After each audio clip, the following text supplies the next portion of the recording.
course, we had all the rape crisis intervention training. And one of the things you learn is that most of the time these abusers, when it comes to sexual abuse, will say something like, well, you need to learn about this. You need to learn about this before you get any older and you have sex with someone else. So there's all sorts of justifications that are made, and these justifications people actually believe.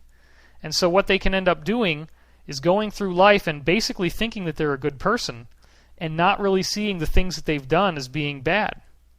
They might be very abusive. They might be verbally abusive. They might create an utterly miserable life for the people they love, and yet honestly believe that everything that they're doing is for that person's own better good. That they're getting angry because that person has done things that made them angry, and the only way that person is ever going to change is if they are given that very stern rebuke. So again, when we do this within our own families, when there is secret abuse, what happens is we create a much larger system on the planet that is secretive and is abusive to its own inner membership and especially to everyone else. So that's why you hear about these various groups that are cult-like in their orientation, that have occult rituals that in many cases do involve sexual abuse, do involve physical violence, even sacrifices of animals and or human beings, and, in fact, are very manipulative and greedy towards the rest of the world. Now, I do not approach this knowledge with the belief that we need to somehow kill all these people or even hurt them.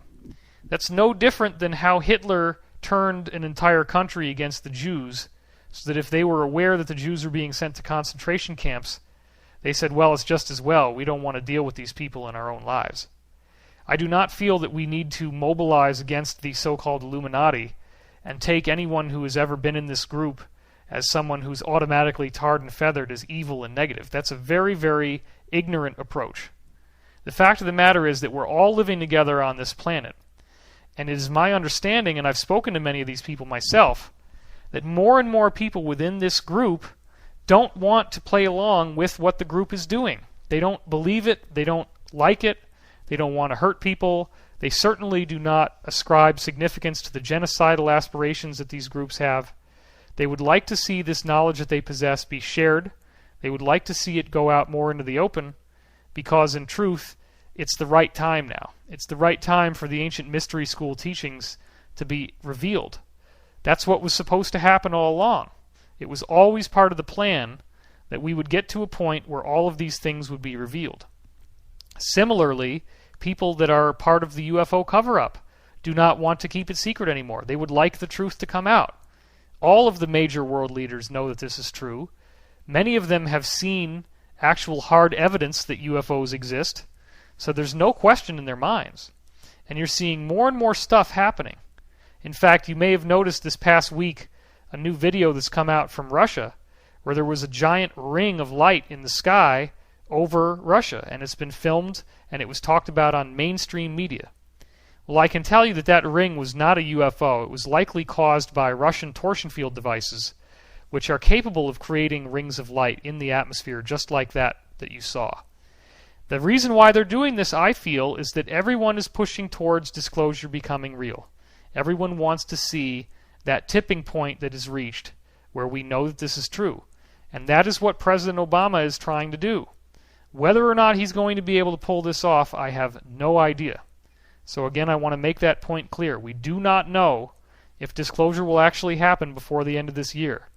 That being said, it is definitely going to happen at some point. There are multiple ways in which it can happen.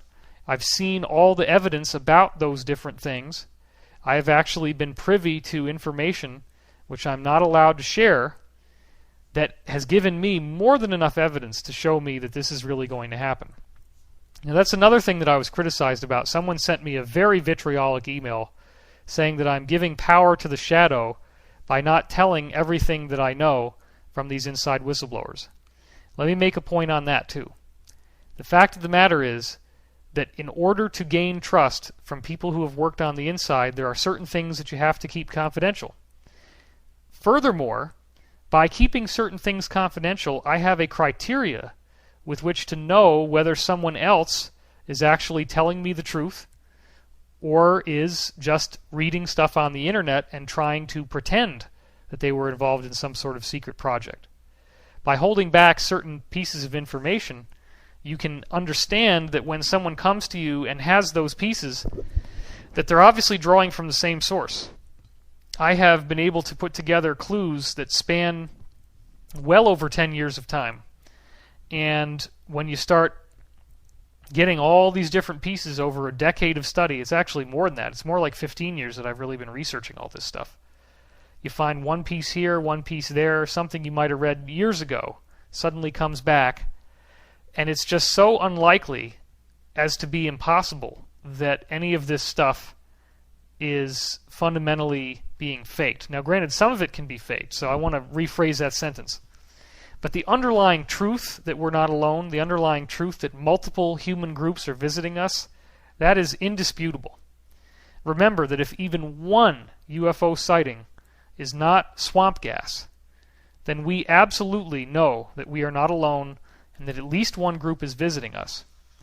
But it's grievously naive for people to think that this one group is somehow all there is. Just because one UFO sighting is true doesn't mean that there's only one human species that's visiting us. If that one species did visit us, then it's very likely that the ability to travel at super light speed is well within our grasp once we understand how physics really works. And that's exactly what I'm saying. The laws of physics that we believe to be true on this planet have been deliberately held back to a certain point where we do not have the knowledge base to truly understand what's going on. It is my firm contention that Einstein, among others, discovered more of the truth than they let on. And in that case, he saw what potential it had to be destructive, because I've heard from other whistleblowers that he was one of the scientists, along with Tesla and others, who worked on the so-called Philadelphia experiment, wherein they realized that by creating certain types of energy flow, you can in fact affect travel through space and time. And this had a devastating effect on the crew, as what happened was that the ship actually moved through space while the crew did not stay with the ship. So that when the crew came back, they were at a different point. Like, let's say that the ship had moved 6 or 7 feet forward in the water, so that when it came back, they were now embedded in the hull, some of them. In fact, one of my insiders has told me recently that if you go back to the actual ship where this happened, and you grind off the paint with a grinder, you can see these perfect anatomical diagrams because the physiology of the person was in fact blended with the metal in the hull. So you can actually grind it down and see the cross-section of the person's body after it had gotten blended with the metal. Whether that's true or not, I don't know. But when you start hearing this kind of testimony, and there's many, many other things that allow you to believe that it's true, then you start to put the pieces together and you start to realize there's something else going on here. So again, the negative elite, these negative groups, are here by invitation. They're here because we have had that negativity permeating in our own societies and in our own lives, and we haven't understood the extent to which it is part of us. So the negative elite, the Illuminati types, come to this planet and they work with us on this negative level so that we can be triggered into an awakening, wherein we see a reflection of our own selves. We see the negativity that we create in our own personal lives reflected out in the open.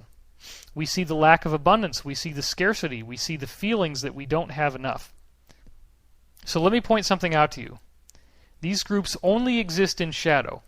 They do not exist any longer once they are illuminated. Once the people become aware of the fact that they exist, their half-life is now very short. What is happening is that on a global level, we are awakening to the fact that there is a secret occult background to world power and world politics. Much of this awakening has gotten entangled with the idea of the current U.S. administration. Everybody is waking up to this at the same time, and it becomes really easy and convenient to attack whoever appears to be in charge, because on a deeper level they say, well, he's just a puppet, and the real people are the ones behind the scenes. Well, what I would like to point out is that my readings and my guidance have been clearly showing me that Obama is not